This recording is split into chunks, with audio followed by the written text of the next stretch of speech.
Okay, policies. The purpose of this short video is to outline the way forward for our policies from September 2013 onwards. As it stands across both schools, policies exist that are similar, that are different. Some are lengthy, some are short, some are very comprehensive, and some just kind of zoom straight in on the facts. And what we need to do is have a kind of one-size-fits-all moving forward. What I've designed here is a document that leans very much on the Quigley skills, focuses on a more of a less is more approach, and offers a kind of way of signposting someone who's new to the position or just wants a bit of information on a particular subject, where to go and how to do it. So you should hopefully will have documents that look like this in front of you. It's in the sort of now familiar layout style. The first page here is very much about the introduction, about how it works, objectives. Down here is a bit of a kind of subject map, or a curriculum map rather, for where that particular subject will go. Over here we've got the Quigley skills, and on the back, and I'll go into all these things in a bit more details, is a resource guide for you. In terms of the Quigley itself, there's two key books that I'd like you to have a little look at tonight. We've got this one here, Key Skills, as it says on the front, and for everything from literacy to ICT all the way down to history, geography and citizenship, there's a skills map laid out in a very nice and neat fashion. I've taken this detail and transferred it onto each separate policy for each one of those separate subjects. So if you're wondering where the key skills have come from, it's come from this book here, the Quigley Key Skills. And married neatly to this as well is the Quigley Key Indicators of Progress. And the real value in this book is for different subjects here, science, life processes, level 5. It gives you good examples of what a level 5 piece of work should look like. So if I kind of zoom through the science, we've got stuff here for art and ICT, what a level 1 piece of drawing I guess should look like, D&T and so on. And you kind of get the flavour of how that book works. So between these two documents form the basis of our policy. Okay, so the vision is that the majority of policies will have the same format in the look and feel. They'll all have this introduction piece up here, and what you'll need to do is anything that's in red in your particular policy you'll need to adapt to make it relevant to your subject. It's easy for the first bit, you just need to insert your own subject here, but what I thought made most sense is a lot of policies reproduce for example, things from the teaching and learning or the looked after children policies. Rather than actually duplicating that in a second document, it makes sense to kind of just signpost people. So for example, here we make reference to the learning and teaching policy. That's not yet finalised, but will be shortly.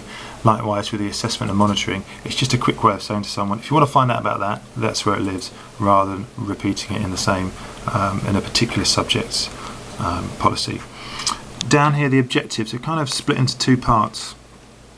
It's mandatory to do obviously the national curriculum objectives, what they call the breadth of study, and that can be found here. Also got one eye on the future, that in 2014 it's most likely that well, it's going to change anyway, so the best point of call now is just to reference people over here and they can find out anything in particular about that particular subject. And what the other thing I want you to do tonight is down here you can see in red all the different subjects that may be covered over a particular curriculum. Here I've kind of used some history examples and they are a bit loose, so please don't give them any kind of proper attention.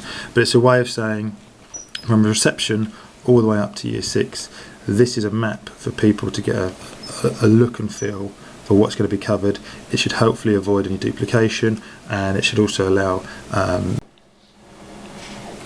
okay, and the last piece of the policy is these resource learning aids. And the thinking behind this is if, say for example, you're new to the post and you want to give a quick way to give staff an idea of what they need to teach and where they can find stuff, you can refer to it here. So for example, I've signposted people to the key level indicators of progress, which was this rather nice document here, and also obviously our friend Edison. And I've just popped in some other ones here, just for example's sake, BBC History, and so on.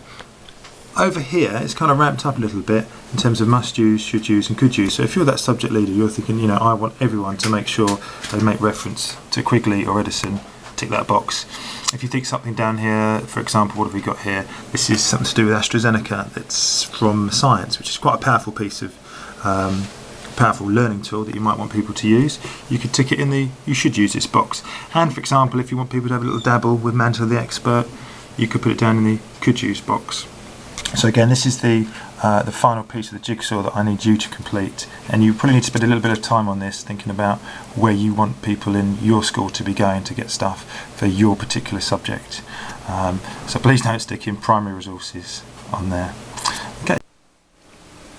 Okay, so what am I asking you guys to do tonight? Firstly, after this, I just need you to sit down with your policies, which have been printed out for you. So for example, here's the science one, and look at the curriculum. And what I mean by the curriculum, it's this bit here in red, again about what you want the children to be learning in, say for example science over the year. And secondly, looking at the resource aids, learning aids. Where do you want people to go to get stuff? So that's what you need to look at this evening. That applies to probably about 80% of you. There's a few of you there who have what I might call non-Quigley stuff. So for example, RE is not covered through Quigley. MFL is covered, but unfortunately only in paper format, not electronic, so I'm working on that. And also PSHE sort of comes under my remit and Joe's remit, and neither of us are there this evening. So if you guys could either have a look at the, say for example, MFL paper version, or double up, buddy up, give someone else a hand in one of their subjects. The other thing is, I'd like some of you guys to look at the teaching and learning policies that we have. As it stands, there's an infant one and there's a junior one down here as well, and they're both quite lengthy, both go off in slightly different directions, so we need to think about pulling this together in terms of a one federation approach, thinking about influences such as Edison. I just need you guys to do a bit of vision setting about how you think this document might look. What does it need to have within it, what doesn't need to be within it, and just spend a bit of time almost thinking of like a kind of learning map for how you want that policy, how you might think it might look most effectively, subject to review further down the line. Okay, so look at your stuff, and yeah, just finish it off. Cheers then, bye.